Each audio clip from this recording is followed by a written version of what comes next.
Okay, friends, good morning. I think the screen is visible now. So, today we will discuss the 10th lecture of Atomic Molecular Physics and Laser. And in that, today we are going to cover a most important topic, that is the vector atom model and electron spin. I think that you might have read this topic in your lower classes in BSc third year also. So, Akansha, am I Yes, sir. right? You have read, no? So any of you people can tell me that what was the salient feature of the vector atom model? What was the salient feature? Let me know. Anybody?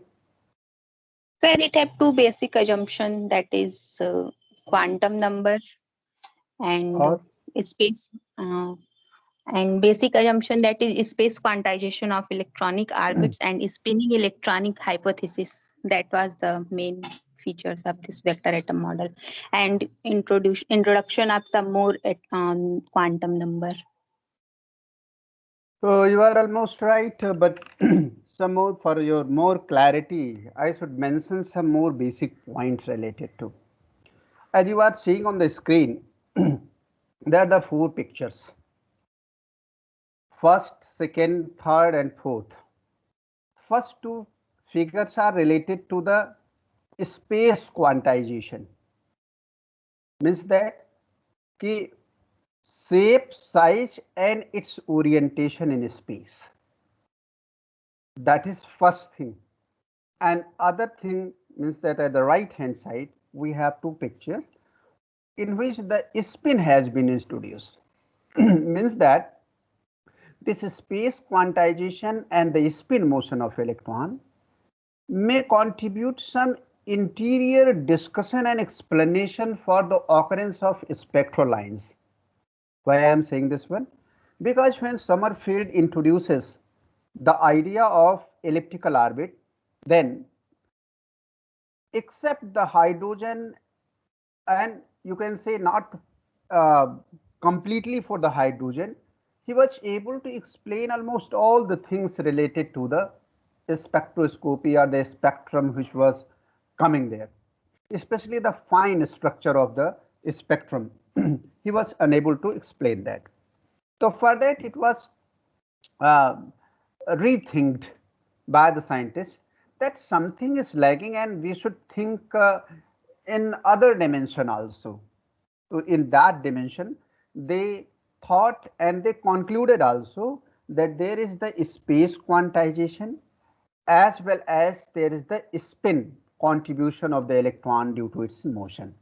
So these two factors has been taken into the consideration to define a new model that is known as the vector atom model. Means that all these parameters, all these quantities and corresponding to that the vector vectors of each has been taken into the consideration. That's why you are seeing here that capital L is there, Z direction has been taken here, B direction has been taken here, different direction of uh, L has been taken there. So all those we will discuss, and maybe that the vectorial sum of these vectors will be responsible for the further splitting and further energy states which are responsible for the transition to give the spectrum in case of each and every element. And for your kind information, uh, this is the well established model which is even today is used for the explanation of the spectral lines of the elements and the molecules also. So let us see that what are the salient feature of this vector atom model. Before that I am going to introduce some basic points related that, starting from the atom and electron which is revolving in the atom. तो इसमें मैंने क्या लिखा, अभी आज अगर figure को देखें तो एक ऑर्बिट मैंने कंसीडर किया है, उस ऑर्बिट पे इलेक्ट्रॉन चारों तरफ चक्कर लगा रहा है, साथ ही साथ एक लाइन ऊपर के लिए डायरेक्शन दी गई है जैसे कैपिटल एल कहा गया है, और उसके करस्पॉन्डिंग अपोजिट डायरेक्शन में म्यू एल है. एक्चुअली ये दोनों वेक्टर हैं. ये दोनों वेक्टर कैसे होते हैं, कैसे कंट्रीब्यूट करते हैं और इनमें क्या रिलेशन होता है, ये सारी बातें देखनी है, और इनके करस्पॉन्डिंग क्या कोई क्वांटम नंबर है जो स्पेस को डिफाइन करता हो, शेप और साइज को डिफाइन करता हो. According to that maybe that some more quantum numbers may be introduced, because there was the need of the further fine refining explanation of the spectral lines which were occurring there. इसलिए उसके लिए और interiorly और fine तरीके से हमें सोचने की जरूरत थी, इसलिए इस मॉडल की जरूरत पड़ी. तो अगर हम ये कहें कि ऑर्बिटल क्वांटम नंबर L है और इलेक्ट्रॉन किसी ऑर्बिट में चक्कर लगा रहा है, तो हम कहेंगे कि orbital quantum number L of an electron determines the magnitude of the electrons angular momentum, और एंगुलर मोमेंटम से को कैपिटल L से डिनोट करेंगे. इसके पहले इसकी आइडिया लेने के लिए हमने एक एक्सप्रेशन लिखी है, I is equal to EB upon 2 pi R. ये कैसे आया, कोई बता सकता है आप लोगों में से तुरंत जल्दी से? I तो करंट है, इसको वेलोसिटी R के टर्म में कैसे दिया गया, कोई बताएगा? नहीं, देखो E चार्ज है, V क्या है, वेलोसिटी है. वेलोसिटी क्या होती है, डिस्टेंस अपॉन टाइम होता है. डिस्टेंस क्या है ऑर्बिट में, इसकी सरकमफेरेंस होगी. तो V की जगह पे क्या लिख सकते हैं, 2 pi R upon T. 2 pi R cut जाएगा, केवल T बचेगा, ये आ जाएगा I is equal to Q by T या E बाई टी, और ये क्या होता है, करंट. इसलिए ये एक्सप्रेशन लिखी गई है. और जो इसका म्यू एल है, वो म्यू एल, इसका जो मैग्नेटिक मोमेंट है वो आई ए के बराबर होता है. तो इसमें हमने आई की जगह पे वैल्यू रखी और म्यू एल की वैल्यू निकाल ली. Mu L is the magnetic dipole moment and L is equal to MBR, where L is the orbital angular momentum. Why I am writing these things? Because I wish to have the familiarization with all these parameters which will be used later to define the vector atom model. तो mu L अपान L का जो ratio होगा एक शुद्ध रूप से constant होगा, जिसकी वैल्यू ई अपान 2m होगा, जिसे गैरोमैग्नेटिक रेशियो कहते हैं. इसका मतलब कि म्यू और एल अगर दोनों वेक्टर कंसीडर करें तो दोनों के बीच में ये रिलेशन होगा कि mu L vector is equal to minus e by 2m into vector L. और माइनस साइन जब भी डायरेक्शन वेक्टोरियल रिप्रेजेंटेशन होगा तो डायरेक्शन उसमें इन्वॉल्व होगी, और ये माइनस साइन रिप्रेजेंट कर रहा है कि एल के अपोजिट डायरेक्शन में म्यू एल की डायरेक्शन है, इसलिए mu L is equal to minus e by 2m into capital L vector. The minus sign represents the direction. और अगर हम जी फैक्टर करें और बोर मैग्नेटान, इन दोनों के बीच में क्या रिलेशन है, तो यूजुअली ये देखा गया कि म्यूएल और कैपिटल एल जो रिलेशन मैंने अभी डिफाइन किया था वो बेसिकली एग्जैक्ट नहीं होता है बल्कि प्रोपोर्शनल होता है. तो एक कांस्टेंट, एक फैक्टर यहाँ इंट्रोड्यूस किया गया जिसे जी एल कहते हैं. इसे हम लैंडे जी फैक्टर के नाम से भी जानते हैं. एल लगा हुआ है, इसका मतलब Landé ji factor in case of orbital angular momentum. तो अगर जी एल की वैल्यू 1 हो जाएगी तो इसके पहले वाला जो एक्सप्रेशन हमने बताया है वो वैलिड हो जाएगा. इसकी वैल्यू कुछ डिफर कर सकती है element to element, situation to situation, इसलिए यहाँ एक कांस्टेंट दिया गया है, उस कांस्टेंट का नाम है लैंडे जी फैक्टर. तो इसको इंट्रोड्यूस करते हुए एक दूसरी एक्सप्रेशन यानी modified form of the expression relating to mu L and L has been introduced. The quantity GL is called the orbital G factor. It is introduced here to preserve the symmetry with further equations involving G factors and different from 1. तो जो मैंने बात बताई actually वही यहाँ पर सही है, इसी को यहाँ भाषा में लिखी गई. From the quantum mechanics we know that this capital L is equal to under root L into L plus 1 into h upon 2 pi.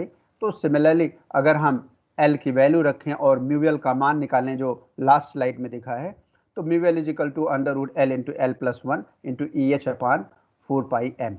The quantity EH upon 4 pi m forms a natural unit for the measurement of the atomic magnetic dipole moment called the Bohr magneton. कभी कभी पूछा जाता है कि bore मैग्नेटान की कैसी कितनी value होगी या इसका एक्सप्रेशन क्या होगा, तो आपको ये पता होना चाहिए कि what is the value of the Bohr मैग्नेटान.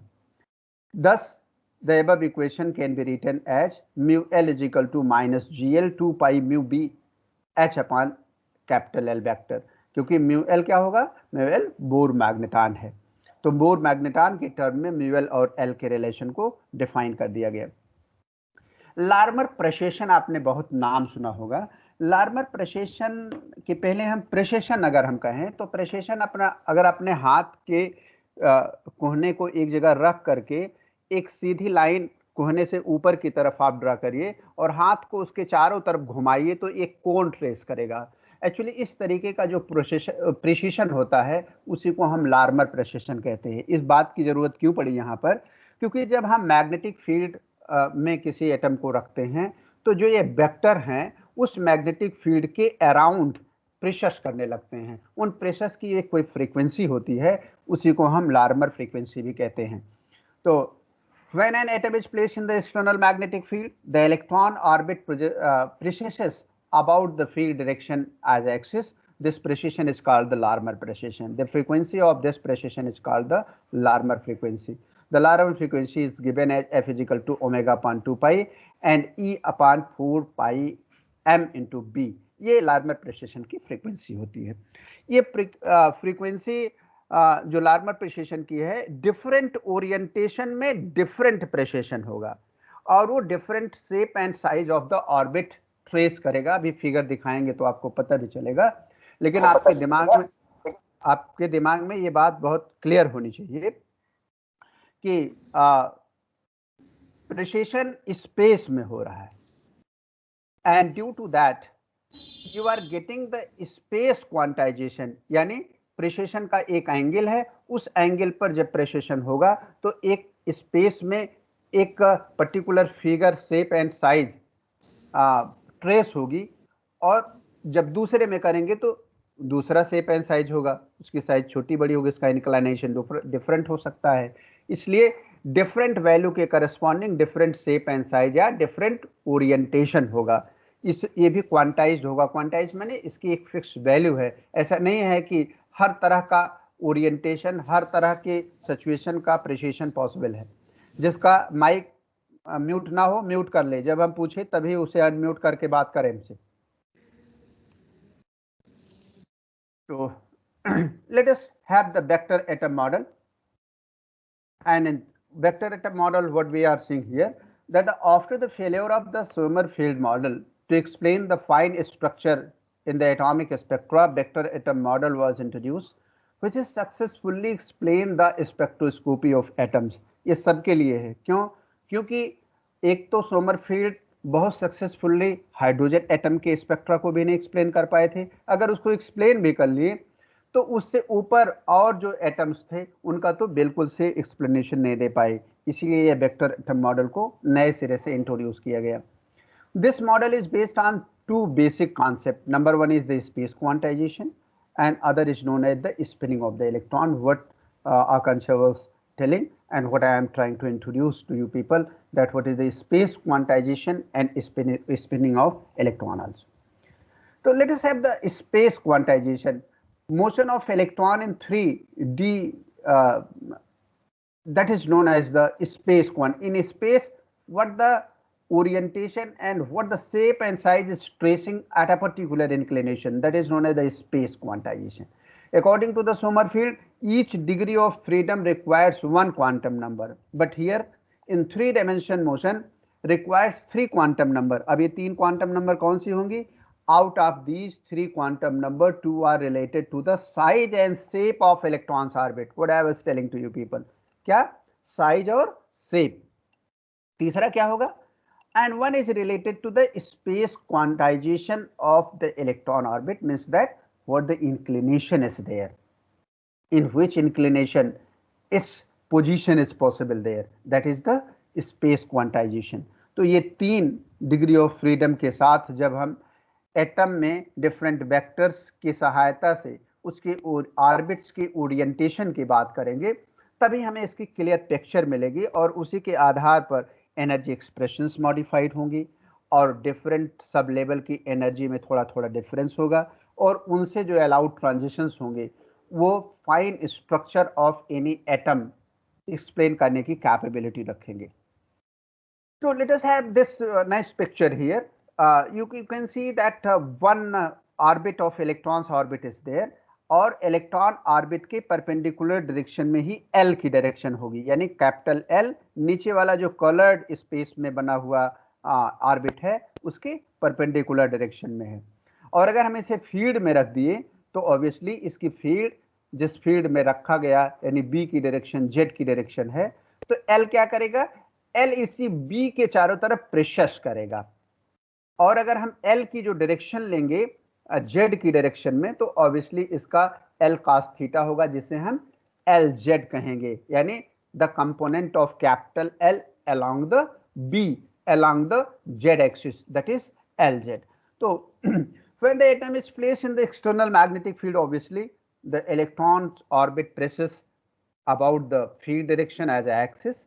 The electron orbital angular momentum vector L traces a cone around the B, what already I have told you people by taking the practical of our hands, such that the angle theta between L and B, L और B के बीच में जो angle बन रहा है remains constant, यानी L और B के बीच में constant एंगल रहेगा, उसी एंगल पर ये प्रेशस करेगा as shown in the figure. If the magnetic field B is along Z axis, the component of L parallel to the field is LZ is equal to L cos theta, already I have told you people, and cos theta की value आप निकाल सकते हैं, that is LZ upon Z. I think you have no problem up to this level. Anybody have any problem? Yes, sir. No, sir. So quantum mechanically the magnitude of the angular momentum capital L and the Z component capital Z capital LZ are quantized according to the relation, that is L is equal to what the quantum mechanical relation already we have discussed. So obviously and LZ is equal to ml into h upon 2 pi. क्यों? क्योंकि जो LZ की value होगी that will be governed by the value of ml.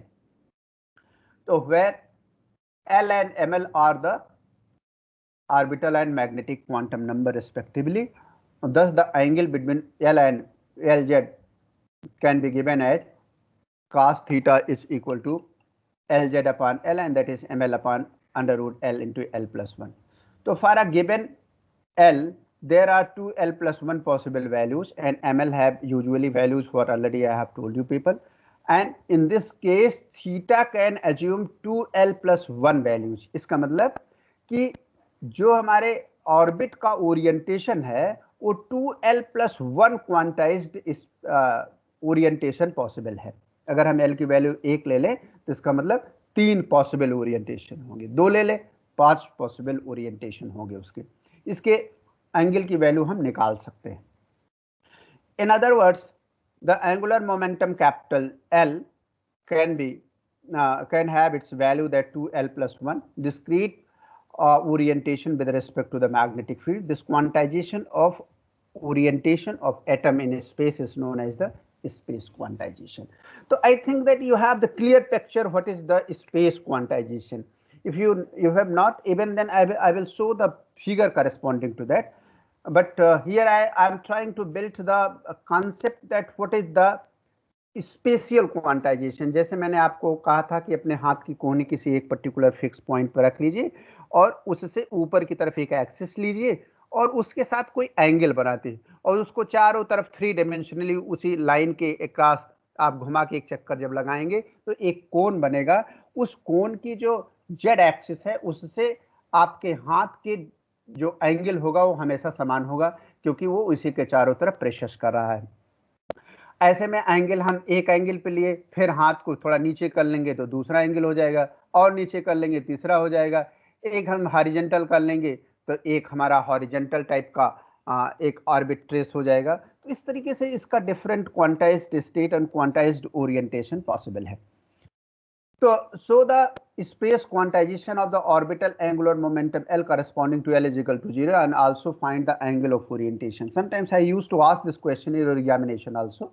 When written examination was there in the last year, I was mentioned this question in your question paper, and I asked the student that show it and find the value of theta also. So for a given L, there are two L plus 1 possible values, and ML is equal to already 5 values here, and the theta can assume two L plus 1 values, and this Lz is equal to ML h upon 2 pi, and cos theta is equal to this one. Yes, this particular figure is very important. What I was mentioned and I was depicting at the front slide of our lecture also, कि आप देखो LZ जहाँ पर 2h cut लिखा है उस समय कोई ओरिएंटेशन है L का, फिर उसके नीचे दूसरा ओरिएंटेशन है, उसके नीचे Lz इज इक्वल टू 0 पर ओरिएंटेशन है, Lz is equal to minus h cut पे है, फिर Lz इज इक्वल टू -2. ये केवल एक डायरेक्शन में दिखाया गया है, बट ये इसके चारों तरफ प्रेशर्स कर रहा है, तो एक अपना कोण बनाएगा हर अपने स्टेटस पर, एंड इसके करस्पॉन्डिंग आप जब थीटा की वैल्यू कैलकुलेट करेंगे तो ml और l की डिफरेंट वैल्यूज के करस्पॉन्डिंग कॉस थीटा की 2/√6 1/√6 0 -1/√6 -2/√6, और इसके करस्पॉन्डिंग आप देखो 35 degree, 66 degree, 90 degree, 114 degree, 145 degree, ये एंगल आएंगे. So the space quantization of the orbital angular momentum L corresponding to L is equal to so, and also so its orientation. अगर इसका हम डिपिक्शन ले, पिक्चर, इसी को मैं आपको कह रहा था कि 3 डायमेंशनल जब पिक्चर आपको दिखाएंगे तो आपके स्पेस में क्या क्वांटाइजेशन है, कैसे वो लाई कर रहा है ऑर्बिट, वो आपको शो होगा. तो इस तरीके का इसका स्पेस क्वांटाइजेशन होता है ऑर्बिट्स का, corresponding to the different values of ML at the different angle. आप देखो हर जगह जो वेक्टर L की वैल्यू दी गई है टिप्स पर, उसकी एंगल Z से डिफरेंट है, इसलिए वो डिफरेंट स्पेस क्वांटाइज स्टेट को ट्रेस कर रहा है. Similarly, we have again this depicted picture. Try to show the more emphasis on this one so that you can understand and you can have the clear picture in your mind that if V is direction of external magnetic field and L is supposed to precessing about it, how it is tracing the different orientation and cone due to its precision. Now let us see that what is the spin, electron's spin, because this is also very important, because first postulate was the space quantization and other was the electron's spin motion. So Sommerfeld relativistic explanation could not apply it for the spectral lines of the atom other than hydrogen, such as the spectral line of the alkali atom or doublet having two close fine structure component. जैसे sodium line में D1 D2 line है तो इसका explanation ही वहाँ नहीं हो पाया. Doublet कैसे हो जाएगा, ट्रिपलेट कैसे हो जाएगा, इसके एक्सप्लेनेशन के लिए हमें इलेक्ट्रॉन स्पिन के करस्पॉन्डिंग नंबर को भी डिफाइन करना पड़ेगा, और उसके करस्पॉन्डिंग हमें Sz की वैल्यू देखनी पड़ेगी कितना होगा, और S की डिफरेंट वैल्यूज और S के डिफरेंट डायरेक्शन के करस्पॉन्डिंग डबलेट होगा कि ट्रिपलेट होगा, ये भी हमें कि सिंगलेट होगा, ये सारी चीज़ें भी डिफाइन करनी पड़ेंगी. और आके आप देखेंगे भी कि डबलेट, ट्रिपलेट, सिंगलेट ये कैसे होता है. इस आधार पर हम देखेंगे कि कैसे वही एक जो स्पेक्ट्रल लाइन जिसको हम पहले single line energy level consider करते थे, वो स्लाइटली ऊपर नीचे स्प्लिट हो जाती है, और उनके ट्रांजिशन से जो स्पेक्ट्रम आता है वो फाइन स्ट्रक्चर का एक्सप्लेनेशन देता है.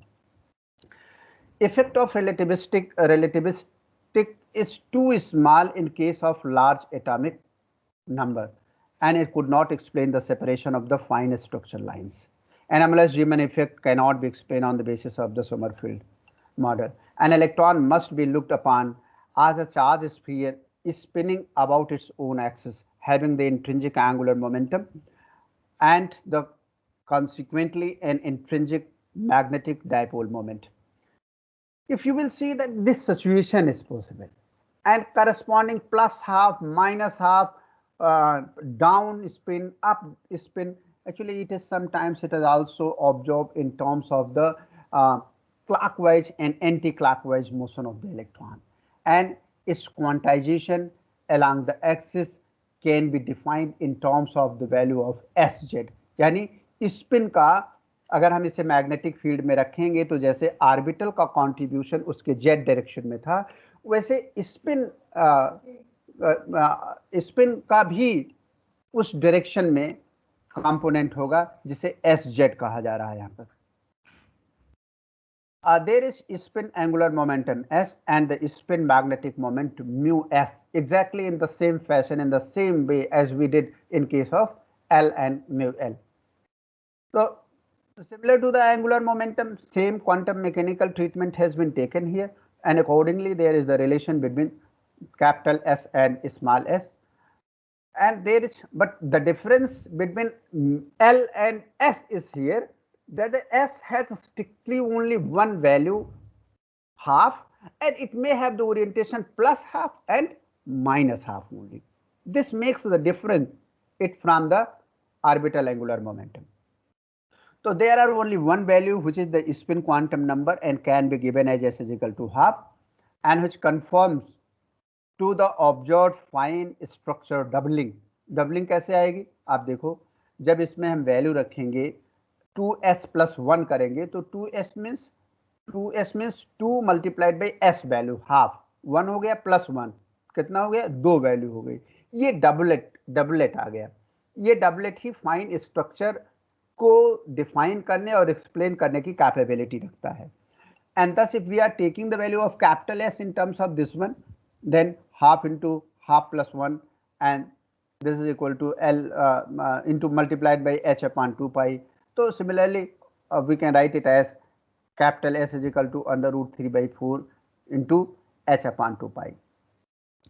The component of the angular momentum S along the magnetic field parallel to the z axis is Sz is equal to ms h upon 2 pi, exactly in the same fashion as we did in case of orbital angular momentum, that Lz is equal to ml into h upon 2 pi. यानी quantization in terms of ms value, and there was the quantization in terms of ml value. So here ms is the spin magnetic quantum number, and this spin magnetic quantum number has been introduced here separately in order to explain the fine structure, and its number will be 2s plus 1, and that is 2. That's why it has plus half and minus half corresponding to plus s and small and minus small s. That is ms is equal to plus half and minus half. Sz will have accordingly 1 upon 2 h upon 2 pi and minus 1 upon 2 h upon 2 pi. Experimentally, it is found that the gyromagnetic ratio for the electron spin is twice of the electron orbital motion, that is mu s upon capital S is equal to 2 times E upon 2m, or mu s is equal to 2 into E upon 2m into capital S, and this Gs is equal to 2 known as the spin G factor. And in terms of the Bohr magneton, if we will write this expression, then this is only the mathematical manipulation. We use the value of mu L here, and accordingly the relation between mu S, capital S, Gs and mu as well as the constant h upon 2 pi has been mentioned here. So this is the relation between them.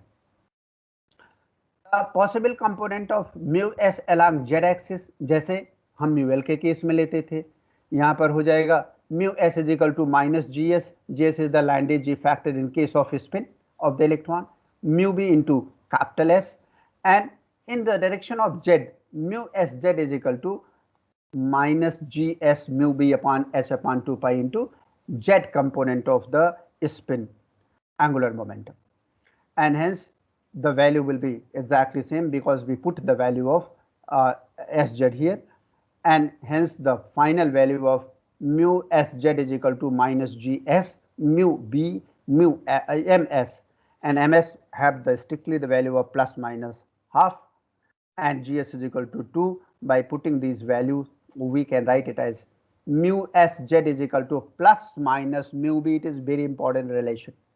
Sometimes it has been asked in the competitive examination, that is what is the relation of the z component of the spin magnetic moment with the Bohr magneton. So sometimes it may be asked there how we are deriving and how we are having the value of the same.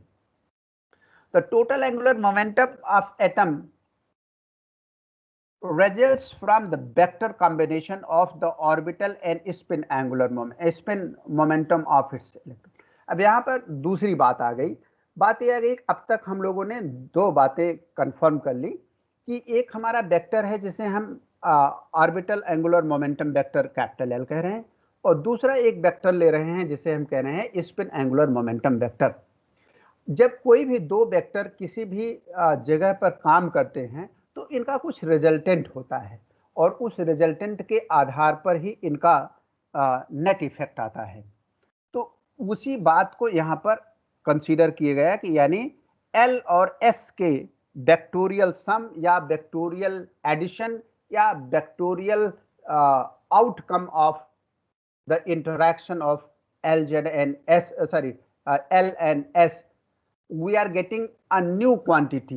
New quantity means new vector that is known as the total angular momentum vector, that is J. अब चूंकि vectorially हम इन दोनों को add कर रहे हैं और इनके दोनों के एडिशन से एक तीसरा वेक्टर आ रहा है, इसीलिए इस मॉडल को हम वेक्टर एटम मॉडल का नाम देते हैं। Obviously, the flavor of this J vector will be exactly in the same way, in the same fashion as L and S is there, because nature loves symmetry.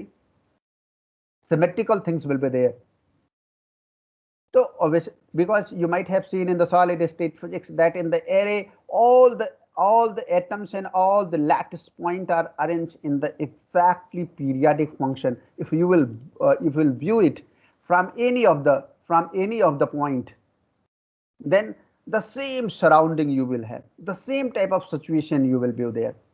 And for your kind information, friends, I am teaching right now the crystallography in the first year, BTech first year, and I am uploading the lectures related to the crystallography on the YouTube.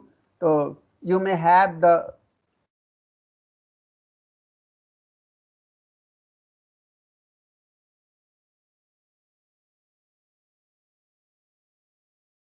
हमारी आवाज सुनाई पड़ रही है तुम लोगों को? Yes sir. तो मैं एक बार बता रहा था कि मैं स्पेक्ट्रोस्कोपी के अलावा इस समय फर्स्ट ईयर में क्रिस्टलोग्राफी पढ़ा रहा हूँ, तो उसके कुछ लेक्चर्स मैं जो पढ़ाता हूँ उसको अपलोड भी कर दिया हूँ। तो उसमें जैसे क्रिस्टलोग्राफिक डायरेक्शन है, नेक्स्ट टर्न पे मैं मिलर इंडिसेस पढ़ाऊँगा, तो उसको अगर आप लोग चाहें तो देख लें, आप लोगों को सॉलिड स्टेट फिजिक्स के बारे में बहुत अच्छी सी आइडिया हो जाएगी। और अगर आप कहेंगे हमें मौका भी मिलेगा तो मैं I will take the 1 or 2 lectures on the crystallography also, so that I can clear your mind set regarding to the direction of crystallographic direction, crystallographic plane, Miller indices, and then after we will have the more discussion how we can shift the origin in order to have the choice of the arbitrary choice of the origin to find the Miller indices, to find the direction of the crystallography, all those things, but that is not related much here. पता नहीं कहाँ से उसकी बात याद ही आ गई. The magnitude of Z component, that is the J, are specified by 2 quantum number. जैसे हम L के केस में देखते थे, L के केस में कि ml था, L था, वैसे यहाँ पर J और mj है. जहाँ यहाँ जब बात आती है कैपिटल J, स्मॉल j और स्मॉल s की, तो वो सिंगल वैल्यूज के लिए होता है, और जब सभी स्मॉल l को मिला दिया जाता है तो वो कैपिटल L आ जाता है, सभी स्मॉल s को मिला दिया जाता है तो वो कैपिटल S आ जाता है, और सभी स्मॉल, अब सभी टोटल L को और टोटल S को मिलाएंगे तो टोटल J आ जाएगा. लेकिन अगर हम इसके कंपोनेंट यानी स्मॉल l, L1 और S1 को मिलाएंगे तो हमें J1 आ जाएगा, ये स्मॉल में लिखा जाएगा. एक्चुअली इनका इंटरैक्शन किस तरीके से किस एलिमेंट में, हेवी और लाइटर एलिमेंट में होता है, ये मैं आगे आपको बताऊंगा जब सेकेंड यूनिट में पढ़ाऊंगा कि how the splitting is there, J coupling क्या होती है, एल कपलिंग क्या होती है, एल कपलिंग क्या होती है. तो according to that you will have the picture according to that, and you will have the clear picture for the same, that how coupling is there and how this coupling is responsible for the splitting of the energy level, and they may give the spectral lines accordingly. So according to the usual quantization condition, we have the J is equal to this value and Jz is equal to mjh upon 2 pi, exactly in the same way as we did in case of L and S. So J is known as the inner quantum number and J is known as the corresponding magnetic quantum number, and the possible values of mj belongs from plus j to minus L in the integral steps, as you can see here, as you have seen in case of ML also. Now the relation between various angular momentum quantum number can be given as j z is equal to, अब देखो j का जो z component होगा वो Lz और Sz के component से govern होगा। सिमिलरली mj की जो वैल्यू होगी वो ml और ms से वैल्यू की से गवर्न होगी। क्यों? क्योंकि j actually resultant of L and S है, चाहे वो उनके कंपोनेंट के लेवल पे रिजल्ट ले ले, चाहे L के पूरे का और S के पूरे का रिजल्टेंट लेकर के कैपिटल Z लिखे। Since ml is the integer and ms is plus minus half and mj must be the half integral, maximum value of mj, ml and ms are j, l and s respectively. Thus we can write that j is equal to l plus minus s, like j, mj and j is always half integral. क्यों? क्योंकि भाई ms की value half integral होगी ही होगी, तो l की कोई भी वैल्यू होगी तो वो हाफ इंटीग्रल में आएगी ही आएगी। तो j की वैल्यू हमेशा हाफ इंटीग्रल में आएगी, s की वैल्यू हाफ इंटीग्रल में रहती है, लेकिन l की वैल्यू कोई ज़रूरी नहीं है कि हाफ इंटीग्रल में आए, हमेशा स्टेप्स में रहता है 1 2 3 and so on. Capital L, capital J and capital S are the quantities and they have only the certain specific relative orientation in the space. In case of one electron atom, there are only two relative orientation possible corresponding to J is equal to L plus 1. अब भाई अगर इसमें एक ही electron है तो उसकी spin या तो प्लस होगी या तो माइनस होगी। तो L अगर मान लीजिए हम 1 ले लें तो ऑब्वियस सी बात है कि 1 से आधा घटेगा या आधा बढ़ेगा। तो दो ही सिचुएशन हो सकती है, या तो J L से बड़ा हो जाएगा या J L से छोटा हो जाएगा।